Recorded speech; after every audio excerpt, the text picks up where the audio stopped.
Hello and welcome to Pat Baer's Anime Club, an ongoing video series which is just an excuse for me to talk about anime in length about whatever subject comes to mind. And this particular episode is about, gonna click a button here, for winter 2024 recommendations. That's right. It's deep enough into the season that I can tell you what I enjoy, and it's only occasionally been the case where like a week or two after the video goes up, I go, that's a good turn. Sorry about that. But, you know, that's what it is. And in the comments below, I would love to hear from you. What are you watching this season that you would recommend to other people? Or even recommend with caveats? Because I'm going to let you know right now. I got two that I think are like easy recommendations of, hey, you should check this out. I don't have any caveats to this. And then I got two that I'm like, well, you got to like isekai. Sorry. We'll get into this now with our first recommendation, Solo Leveling. So you may have heard of this series. It was a huge hit, a South Korean manhwa, a webtoon that did very well. And people around the world were buying issues of it and collections of it. And we heard, oh, it's going to get an anime adaptation, which is awesome. And now, unfortunately, those same people that were like, this is my favorite thing I've ever read. This is an unbelievable story. I'm so glad that it ended on the way it wanted to. And we got these bonus chapters that are really fun and cool and open up so many other possibilities. Now, those same people, as I said there, might be telling you that this is a bad adaptation. And it's not. It's gorgeous and it's so dense, but it has cut content because that's what happens when you adapt something. You don't get monologues for the entire thing. You don't get rehashes over and over again of what just happened a moment ago because you're going from issue to issue. It's condensed. That's part of the medium that we're in here, where action kind of is the forwarding element. It's still very dense. Maybe there is cut content, or maybe there is streamlined, or some things got reworked here and there, or maybe a scene that was in the original, now with hindsight, as you have it all laid out, well, they're going to actually do that later, or they're going to cut this character who isn't important, and it doesn't even come back later, and it's okay that they got merged with an element of their character got merged with another character. It's okay that those things happen as long as the spirit is there. Because not everyone is going to read Solo Leveling. It's great. You should check it out. But you can watch Solo Leveling right now. It's fantastic. I barely want to talk about what... I mean, it's... If you've always been worried about it because you're like, I don't know... I don't have the, like, knowledge base of, like, popular stuff that you would find in a manhwa.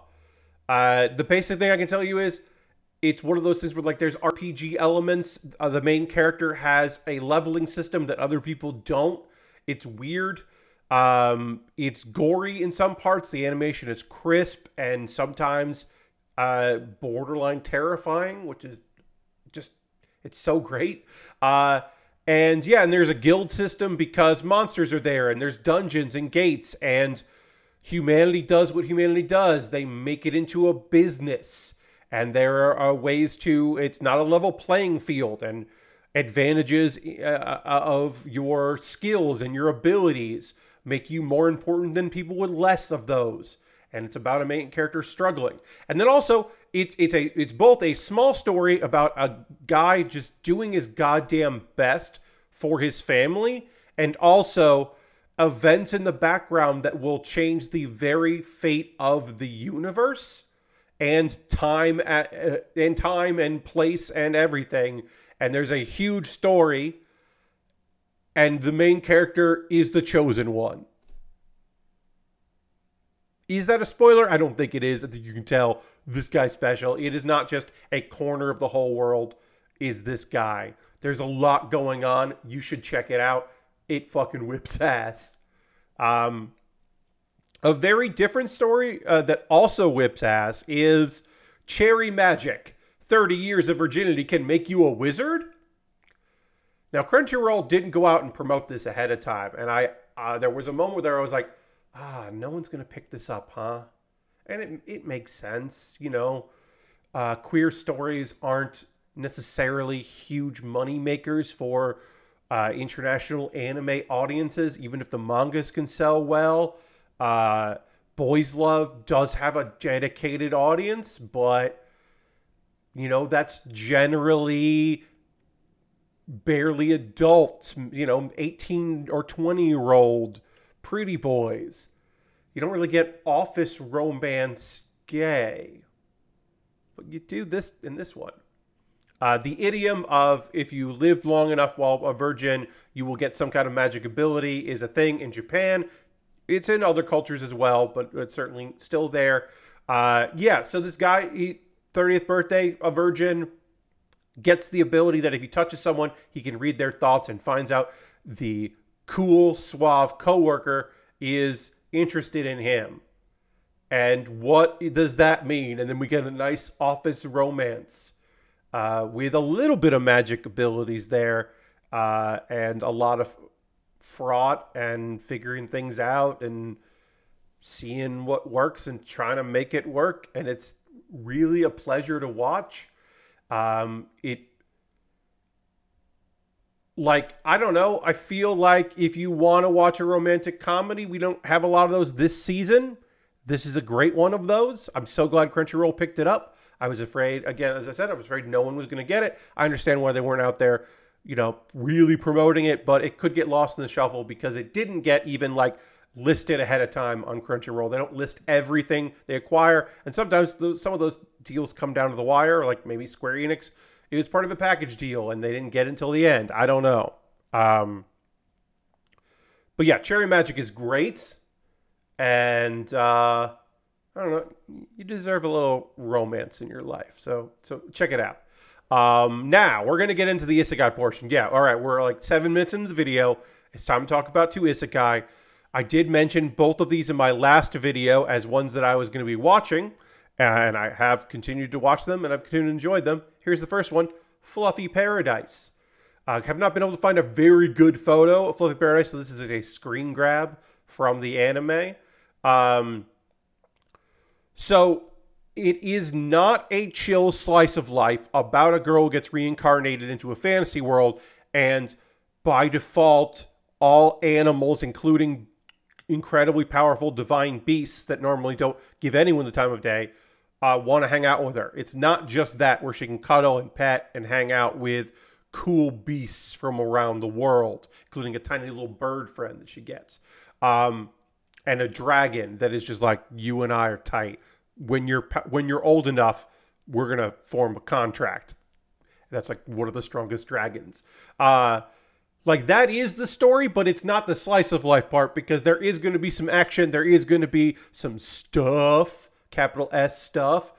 Because the thing to remember is the reason why she got reincarnated in part was because the god of this world is thinking about getting rid of humans on that world.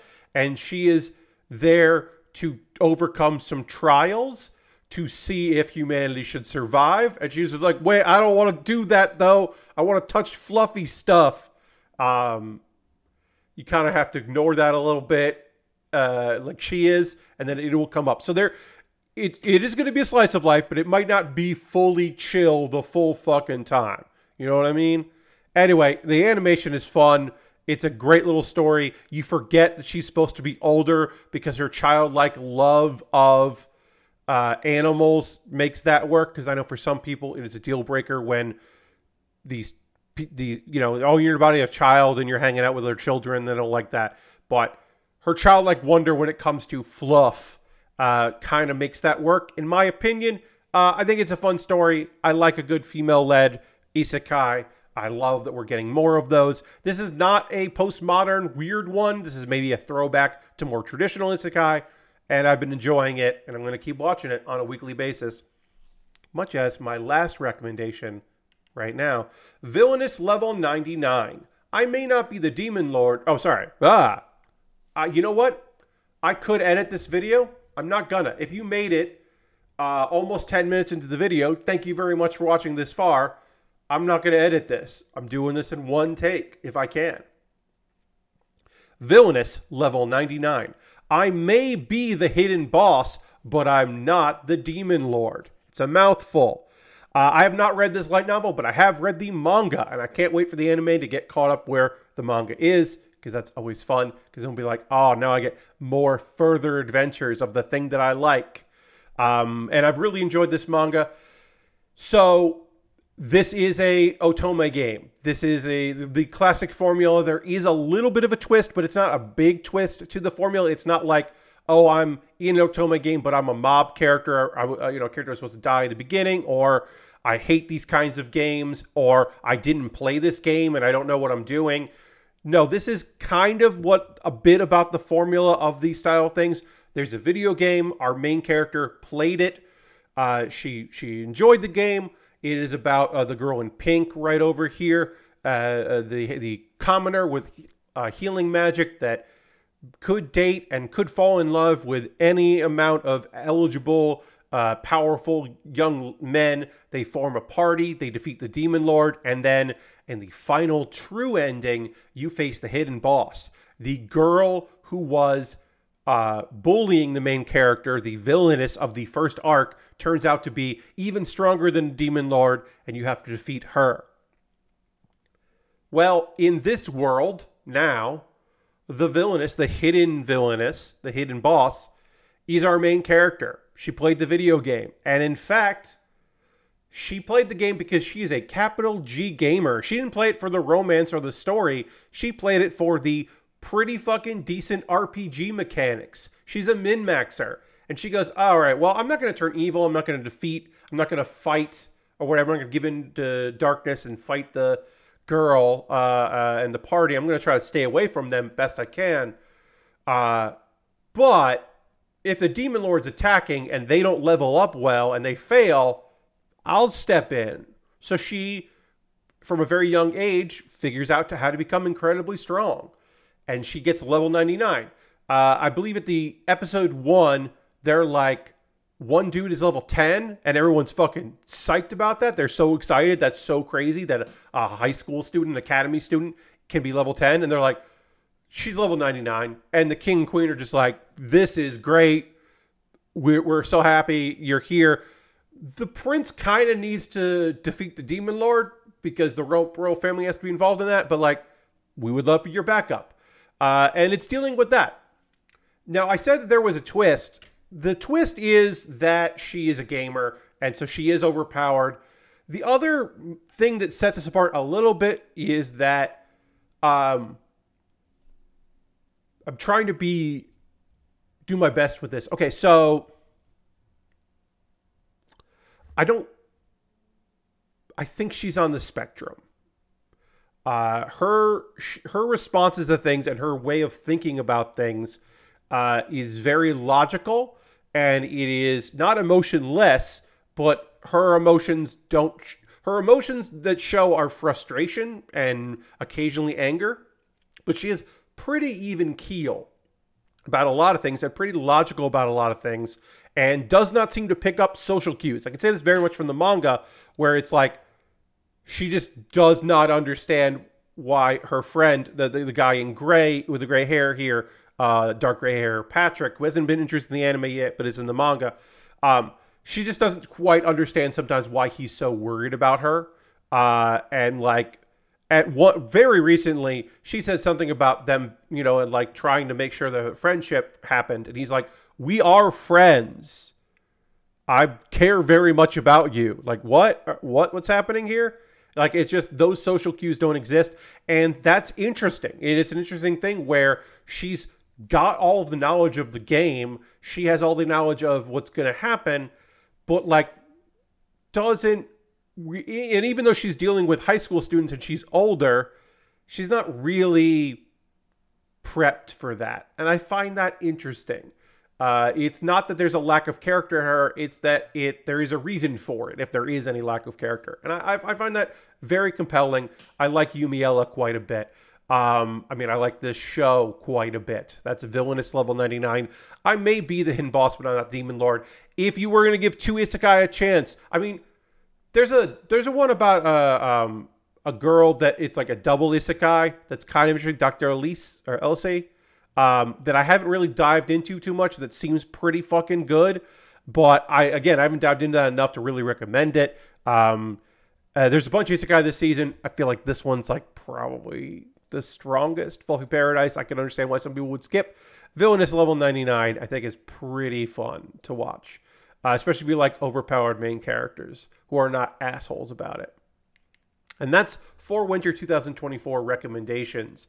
Kind of a different variety of stuff. You've got your shonen style main character with a lot of money put behind it. You've got your maybe flying under the radar queer love story with a little bit of a twist. You've got your slice of life isekai, and you've got your action focused, otome game vibes isekai as well. So I hope one of those recommendations is good. And again, I'd like to hear from you, friends. In the comments below this video here on YouTube, please let me know what you're watching, if you gave up on anything. If you were like, oh, I tried this and no, at a certain point I was just like, I don't like these supporting characters. Sorry, Bird, who was a wizard. I'm just not going to watch this show.